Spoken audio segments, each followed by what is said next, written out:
Usa ka pagtuo, usa ka tingog, usa ka katawhan.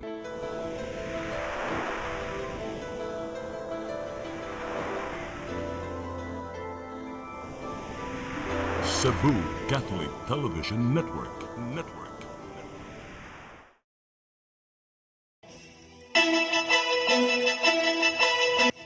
Uluhan sa mga balita sa Serie 47. Commission on Elections andam na sa filing of Certificate of Candidacy sunod semana. Lapu-Lapu Expressway sugda na sa pagtukod sunod tuig. Napo na ang namatay sa dakbayan sa Subo tungod sa sakit nga dengue. Babay nadakpan human gito ang namike og tin og PhilHealth cards. Sugbo, Kabisayan ug Mindanao, Pilipinas ug katawhan kutos maabot atong Sibya sa tibuok kalibutan mayong hapon. Live kita karon sa CCTN Channel 47 ug kini ang tulumanon sa nagunang kasayuran nga angay natong masayran. Ako si Dennis Tabar. Tulumanon sa patas ng mga balita ug opinyon. Ako si Danica Caballes. Kini ang Serie 47.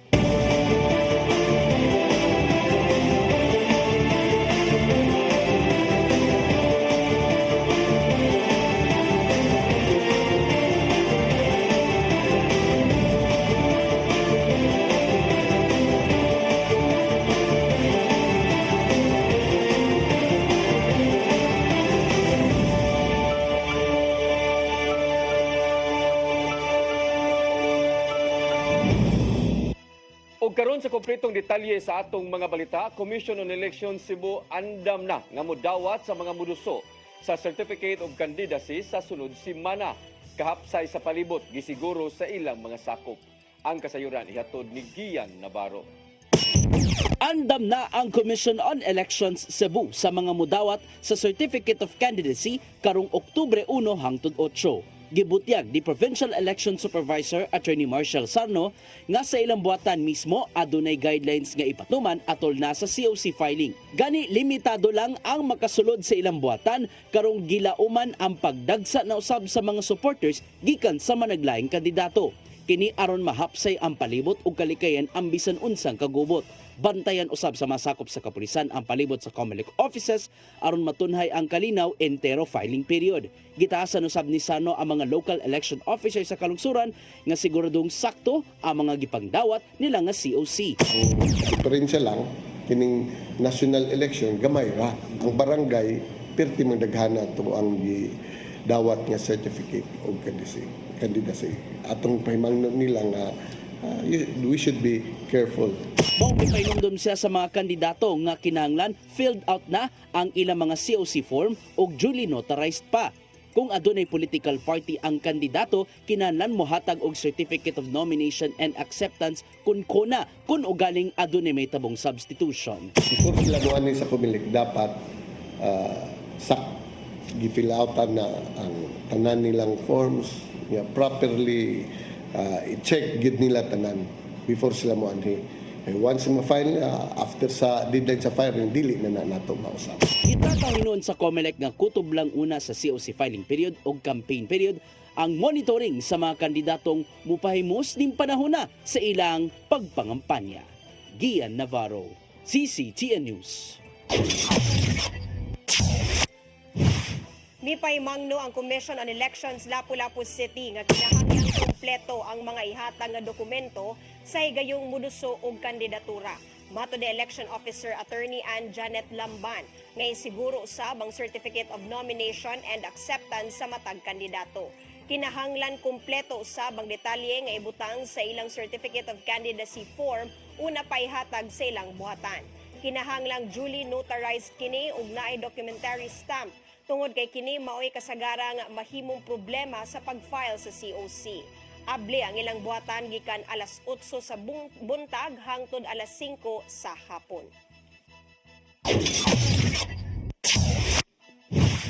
Gitudlo isip bag-ong regional chairperson sa lakas CMD si Mandawi Lone District Representative Emery Lollipop Owano Dizon. Natudlo siya human sa lakas convention nga gipahigayon didto sa Malacañang. Gipanguluhan ni House Speaker Martin Romualdez ang partidong lakas ug nalakip kini sa alyansa para sa bagong Pilipinas ni Presidente Bongbong Marcos Jr. Nagkanayon si Owano nga dakong dungog alang kaniya ang maong bag-ong posisyon. Isip Regional Chairperson sa Lakas, siya ang mudumala sa mga kalihukan sa ilang partido dinhi sa Sugbo. Aduna siya katungot usab sa pagpirma sa Certificate of Nomination and Acceptance sa mga mukandidato. Sugda na sunod tuig ang pagpatukod sa Lapu-Lapu Expressway human nga nagkasinabot na ang duha ka kumpanya nga maoy mo gasto niini. Ang dakbayan sa Lapu-Lapu walay gasto niini apan usa kini sa makapahimos. Ang kasayuran ni hatod ni Crystal Joy Pelerca. Gitinguhang masugda na sa tuig 2025 sa dili pa mahitabo ang midterm election nga mapatukod na ang Phase 1 sa Lapu-Lapu Expressway kun Lelex. Ang mong proyekto mo'y pinakaunang skyway sa Visayas ug Mindanao. Usa kini ka public-private partnership tali sa dakbayan sa Lapu-Lapu, Premium Megastructure Incorporated ug Manuel V. Pangilinan Group of Companies. Gipahibaw karong adlaw ni Lapu-Lapu City Mayor Junior Dahongchan nga nagkasinabot na ang duha ka kumpanya nga mao'y mogasto sa pagpatukod sa Lelex. Ang maong proyekto adunay gitas-on nga 12 kilometros ug gibana-banang mo kantidad kini og 8 ngadto sa 9 bilyones. Gibutyag ni Mayor Chan nga ang Lelex adto kini isumpay sa Cebu Cordova Expressway kon CCLEX. Kung CCLEX sumpay ang Lelex igabot nimo ngadto sa may bangkal, muliko ka diri padung sa airport. Doon na po'y muliko padung ngadto sa mga hotel o mga residences.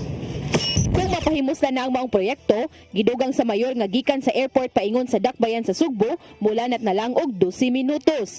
Apan sigun usab sa mayor nga dili lang ang kadtong mga gikan o padong sa airport ang makabenepisyo niini, apan lakip na ang mga residente sa dakbayan. Dito ngadto sa airport, doon na po'y mo lahos mo ka nga mo cater sa mga namuyo sa paha, buaya, maktan, bangkal, Montenganyo.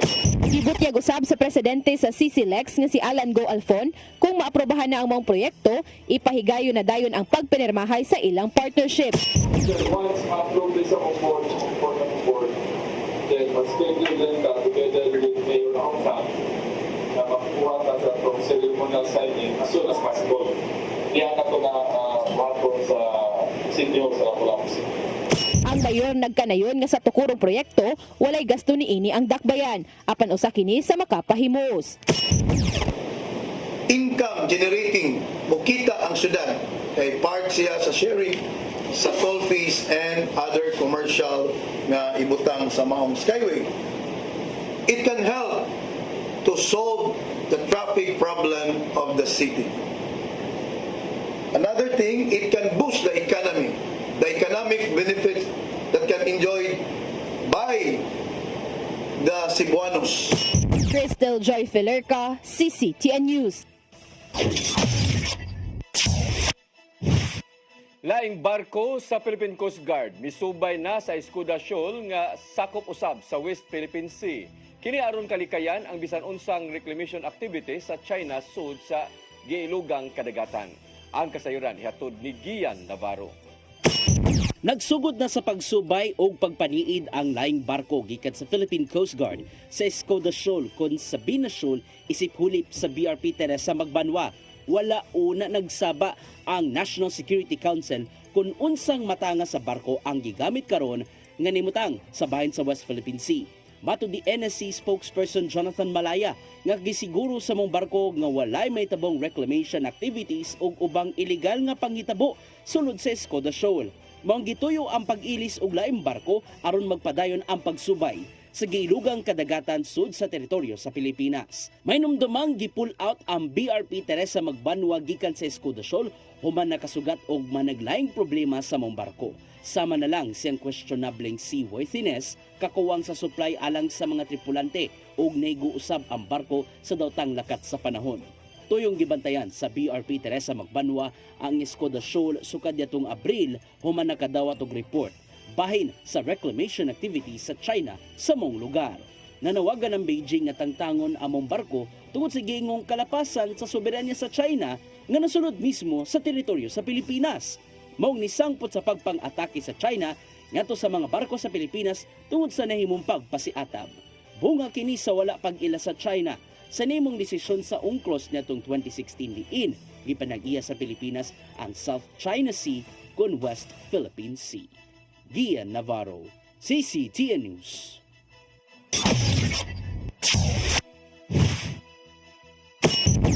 Mosunod, napo na ang namatay sa dakbayan sa Subo tungod sa sakit nga dengue. Kanaguban pa mga balita sa pagbalik sa Sairi 47.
Start today.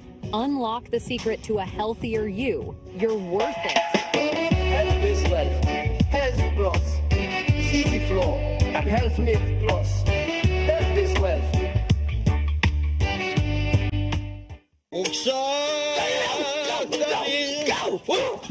Unsa man kang tambulakan kalit nag-abot nalantigan ni ron. Gitara ko nga gamay, gamay kaayo. Gitara ko nga dako, gamay kaayo. Dailing. Sa man ang utangan nga naam na si mong luyo dito. Upa manggod siya inaw ikatubang ni mo Dailing kay. Tarong mo. Nganong imam kong iapel ni Dailing ha? Wa man ko'y labot. Kini panil nga, kini.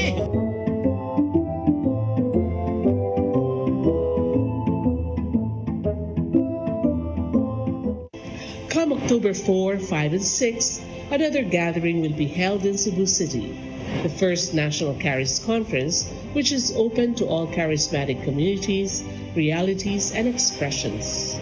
Hosted by the Brotherhood of Christian Businessmen and Professionals, the event will have interesting workshops and topics to help us grow in our various charismatic gifts and charisms. Watch out for more details about this event from our host BCBP in the coming days. Meantime, let's be ready to join these gatherings and pray for the outpouring of the current of grace in the Philippines.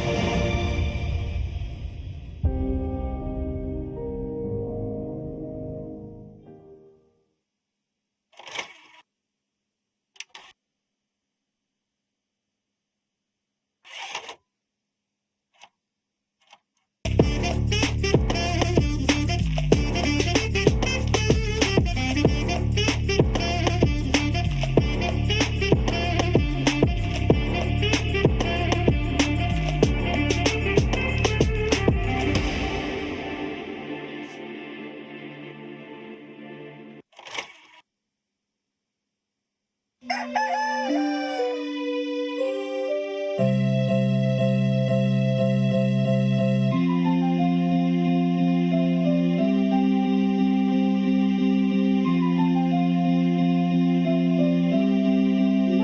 na dita, ma. Palod, ma. Sorry ma'am, na late ko. Nangita pa mong gugod para internet sa kong anak ma'am. Ay, wala na yung problema. Mag-sinisibo. Sinisibo, sinisibo. For your internet connection. And for the signal of your cable TV. So fast and straight the transmission to your home. Sinisibo. Sinisibo, Sinisibo offers you to have fiber optics. For your viewing experience, perfect and clear so far. So great and affordable for you to enjoy. Sinisibo. Sinisibo Television Network Incorporated offers fiber to the home broadband internet bundled with fiber to the home cable TV connection. Sinisibo Television Network Incorporated with its operation in Metro Cebu and the whole province of Cebu soon. And affordable for you to enjoy. Sinisibo. Ang kinabuhi puno sa hagit. Sugpila ka, Dria! Ay, paginarte! Pagdita ka! Puno sa pangutana. Bata pa gani ka kayo? Nagpuyap-uyap na ka? Kinsa man ang mukhang masakitin ako din ay karoon na kinsa! Kung sibuti mo'y pasabot na di. Puno sa luha. Pagpili pa, ako nga imong anak o kana imong mga babae. Kasuko.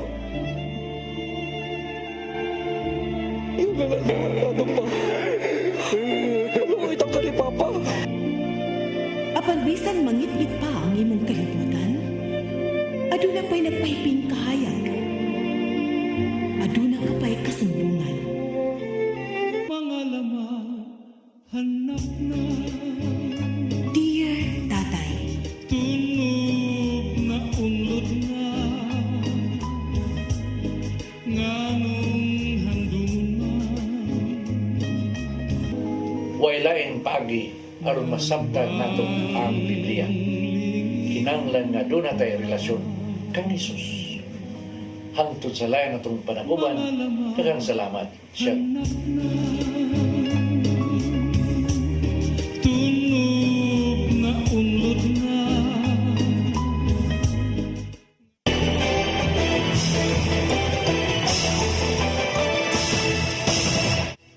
Balik sa ato mga balita, mga cellphone o SIM cards nga gikan sa Bolt nga na-recover sa Pugo Hub sa Lapu-Lapu City, ipaubos sa dungang pakisusi sa NBI 7.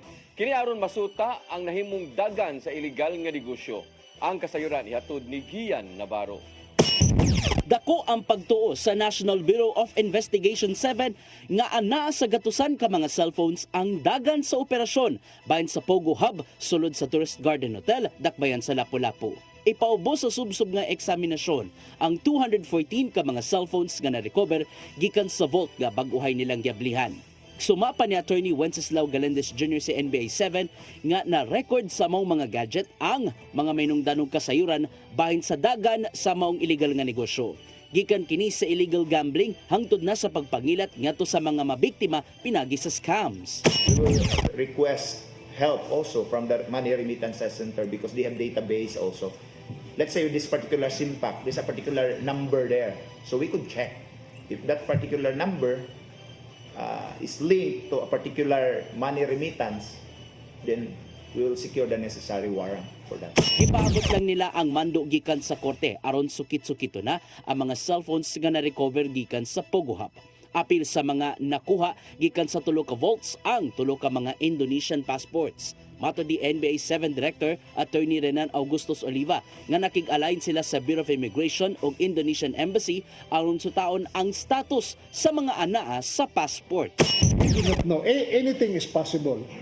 They could be they could have applied for a replacement passport and left the country. That's why we will check with the Bureau of Immigration to be sure as to their status and whereabouts.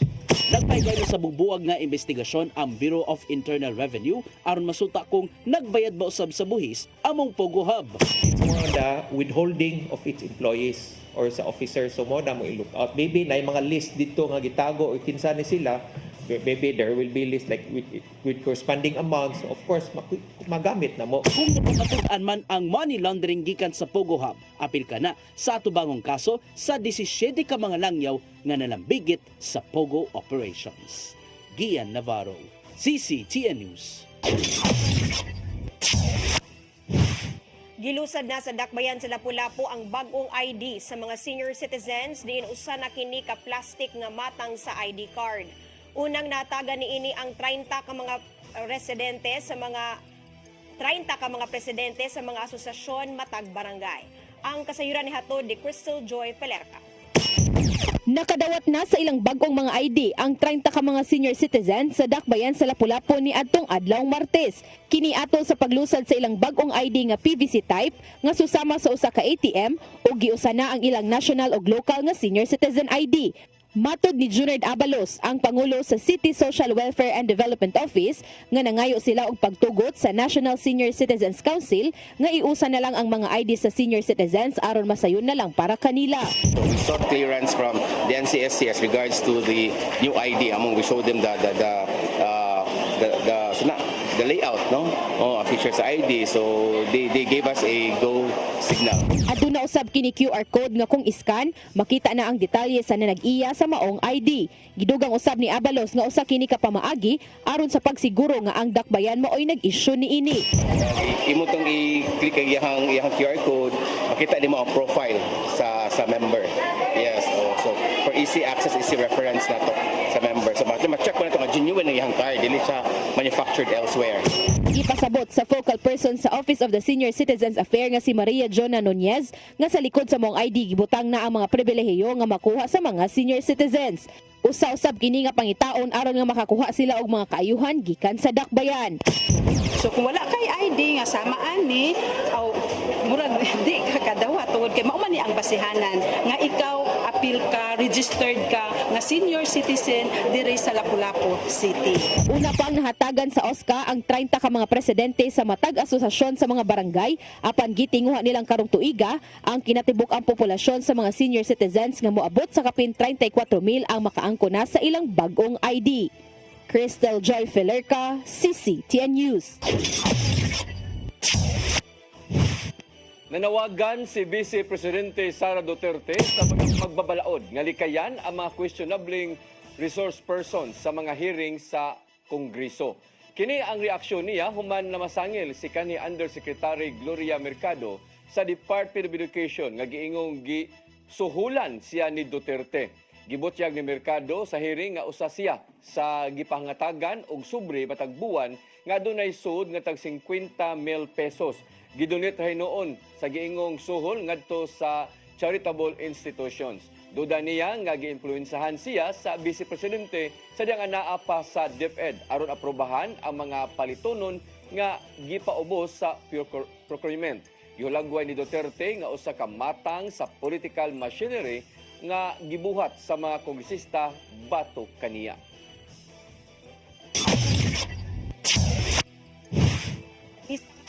Na po ka mga tao ang namatay sa sakit nga dengue sa dakbayan sa Cebu. Human na dugangan og laing duha. Base kini sa ihap gikan sa Cebu City Health Department ug nagagikan kini sa 764 ka mga kaso sa dengue sa syudad as of September 16. Gitaho sa ilang Pangulong si Dr. Daisy Villa nga nagagikan ang mga nataptan sa dengue sa Barangay Buhisan, Kugon Pardo, Lorega, Pardo, Sapangdako ug Mabolo. Gitumbok ni Villa nga nasinati sa Sugbo ang mga kusog nga pag-uwan sa nanglabay nga mga semana, maong nisaka ang ihap sa mga naigo sa sakit nga dengue. Maong pahingusgan pa nila ang search and destroy aron mapakgang ang mga lamok ilabi na nga naay dalang dengue virus. Pinaagi kini sa pagwagtang sa mga lugar nga itluganan sa mga lamok sama lang sa mga nagpundo nga tubig sa daplin. Kanhi mga manggamitay o illegal nga droga sa barangay Tawason nagbag-o na sa kinabuhi. karon nga nagdumala na sa ilang nga gamay nga negosyo. Ang kasayuran ihatod ni Mary Rose Sagarino. Sa kilid sa daan sa G1 sa Barangay Tawason, nahimutang ang karinderya og motor parts nga negosyo sa Tawason Informal Settlers and Drug Warriors Association. Sila kanhi mga nagamitan og ilegal nga drogas nga nagbago sa ilang kinabuhi. Ang mga drug warriors nga sila si Ronnie Codiniera og Jacqueline Sasuman mao'y nangu sa pagdumala sa negosyo og nitabang sab ang mga asawa sa drug warriors. Alang kanila, dako na nga tabang ang ilang panginabuhian aron dili na mobalik sa naandang bisyo. Ako kasi nataan sa una god, ako mayo kong mga warta pero mahurot lang sa bisyo. Yang maproblema na nung ang pamilya. Mas dako nagkausaban kay sa karon kay sa una god wala pa ning nani.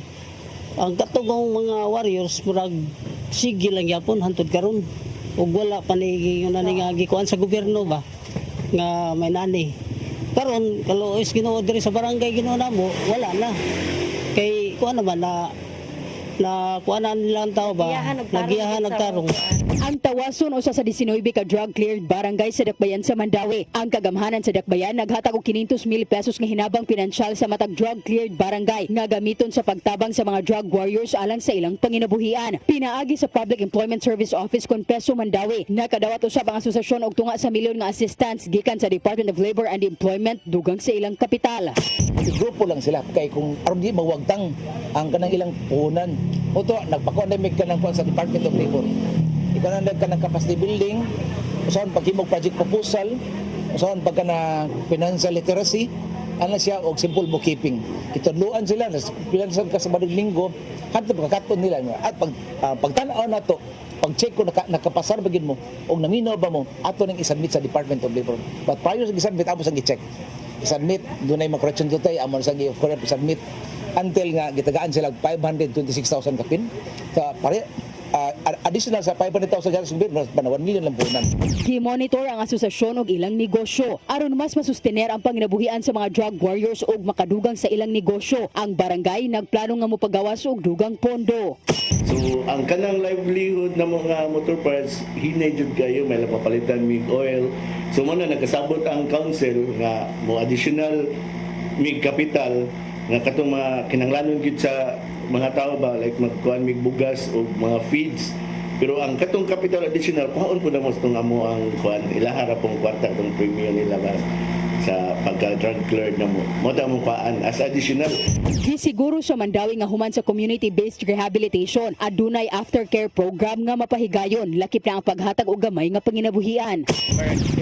Maayo nila pagdala ang ilang livelihood. Dako pog chance nga maayo pud ang ilang rehabilitation kay or mahayo pud ang ilaang sa gani pag-cope sa ilaang addiction kay if they put their minds and efforts into a livelihood program, into something other than katong ilang gihimo before, mura siya og gi-divert nato ang attention nila didto then ato siyang gi-direct sa what is good and not just for them but for the community as well. Sa syudad sa Mandawi, 70% o 19 sa 20 city ka barangay na ang nadeklarar nga drug cleared. Ang mga drug dependents nakahuman sa ilang rehabilitasyon. Mary Rose Sagarino, CCTN News. Mosunod, babay nadakpan human gituuhang na Mike og tin og PhilHealth cards. Kanaw ko pa mga balita sa magbalik sa Sairi 47.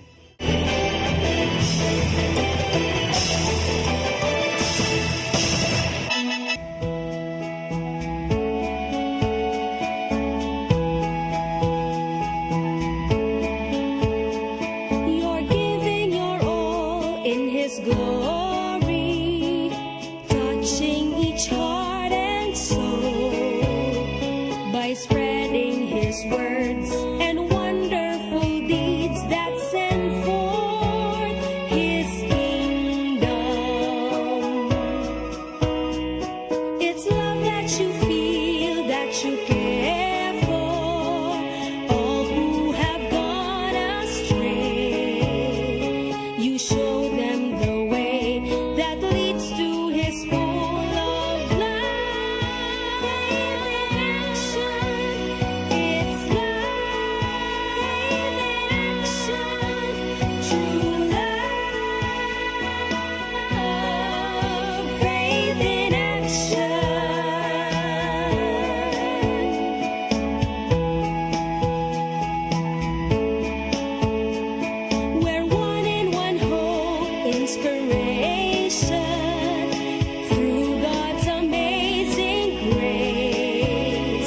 His power and love and pureness of heart show to us His wisdom. It's love that you feel, that you care for all who have gone astray. You show them the way that leads to His full of love. It's love, faith in action, true love, faith in action.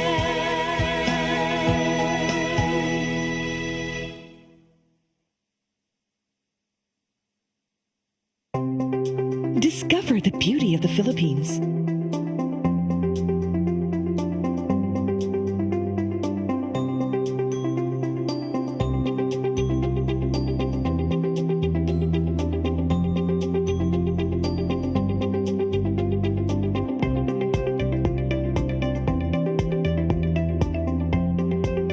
With Philippine Airlines, the country's flag carrier.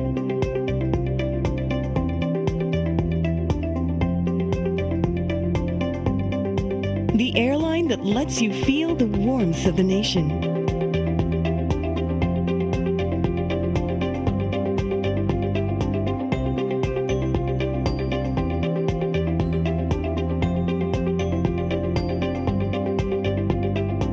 Mabuhay!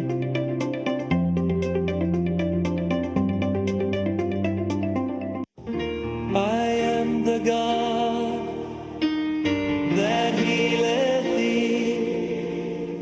I am the Lord, your healer. I sent my word and healed your disease. I am the Lord, your healer. I am the God that healeth thee. I am the Lord, your healer. I sent my word and healed your disease. I am the Lord, your healer. I am the God that healeth thee. I am the Lord, your healer. I sent my word and healed your disease. I am the Lord, your healer. I am the God that healeth thee. I am the Lord, your healer. Ang kinabuhi, puno sa hagit. Sugpila ka, Dri, ha? Ay, paginante! Magdita ka! Puno sa pangutana. Bata pa gani ka kayo? Nagpuyap-puyap na ka? Kinsa man ang mga sakitin ako din ay karoon ang kinsa! Kung si buti mo'y pasabot na di. Puno sa luha. Pagpili pa, ako nga imong anak o kana imong mga babae. Kasuko. Ano pa? Ano mo itang ka ni Papa? Apan bisan mangit-ngit pa ang imong kalibutan, aduna pa'y nagpahiping kahayag. Aduna ka pa'y kasumbungan. Mga laman, hanap na. Dear Tatay, Tunog na unlot na. Nganong handungan. Waylaing pagi aron masabtan nato ang Biblia. Kinanglan nga doon natay relasyon kang Hesus. Hangtod sa layan natong panaguban, daghang salamat. Shalom. Tunog na unlot na.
Balik sa atong mga balita, babay gikan sa dakbayan sa Naga gisikop sa NBI 7 tungod sa pagpamiki sa TIN ID ingon man sa PhilHealth card. Nakita sa mga otoridad nga posibleng gigamit ang maong mga dokumento alang sa mga langyaw nga narabaho usab sa Pugo Hubs. Ang kasayuran ihatod ni Gian Navarro. Gisikop sa National Bureau of Investigation 7 kining babaeng taga Barangay East Poblacion, Dakbayan sa Naga ato sa entrapment operation niya tung September 24 sa gabi. Si Verlene Subrian ang gitumbok sa mga otoridad nga giingong nigamit og namaligya og mga faking PhilHealth og tax identification cards. Nasuta silang investigasyon nga gibaligya amaw mga card sa kantidad nga 150 pesos ngadto na sa 450 pesos matagusa.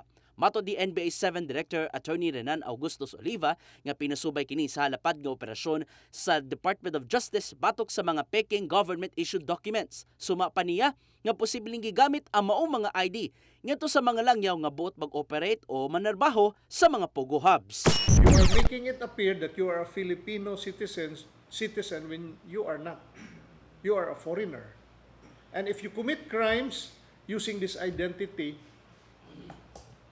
your real identity, as seen in the investigations, those foreigners have a Filipino identity. Ikasubo hinuon sa Bureau of Internal Revenue sa Central Visayas ang pagkuyanap sa mga peking tin cards. Kini bisan pa man og libre kining makuha og mahimong mapaymuslan ang digital version siyang tin card pinaagi sa BIR website. Original, valid na blank. Then once ma-print ang number and names here, it will come out a QR code. It will generate a QR code specific to this person here. Then imo na siya i-QR, then it will link na you can give the number. Sa dihang gikabot sa news team ang dinakpan, gisaysay niya nga dala lang sa kalisod sa kinabuhi ang pagsulod sa mong matang sa lihok. Wala usab siya nakamatikod kung aduna bay mga langyaw nga namalit og peking ID gikan sa iyaha. Sa grabe ka kabus ma. Wa say kuan sir ba wa say wa jud sir. Kasong falsification of documents o kalapasan sa Internal Revenue Code ang gitubang karon sa dinakpan o gipaubos na sa inquest proceedings. Gian Navarro, CCTN News.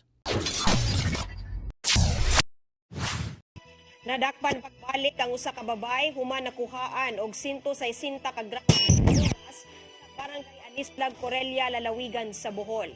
Giilang dinakpang si Renedette Goloso.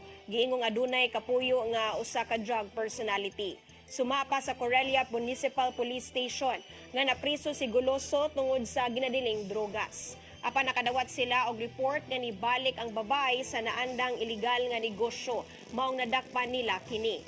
Dugang pa nila nga ang kapuyo ni Goloso kinsang nabilanggo sa Abuyog Penal Farm maoy tig-supply sa drogas. Nakuhaan si Goloso og 160 ka gramos sa gituang shabu ug nasignit kini sa kapulisan.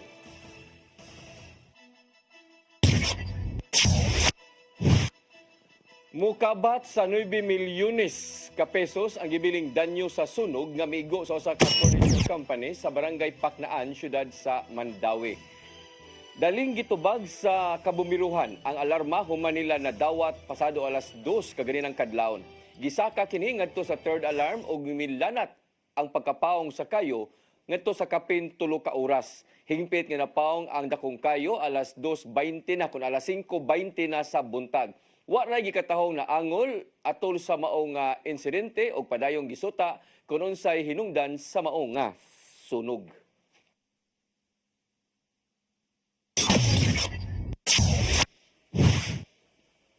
Mao kadtong mga naglangkob sa ato mga balita sa Sayre 47, ako si Dennis Tabar. Ako si Danica Caballes, Sangtod Lunes pohon sa inyong paboritong tulumanon. Sayre 47.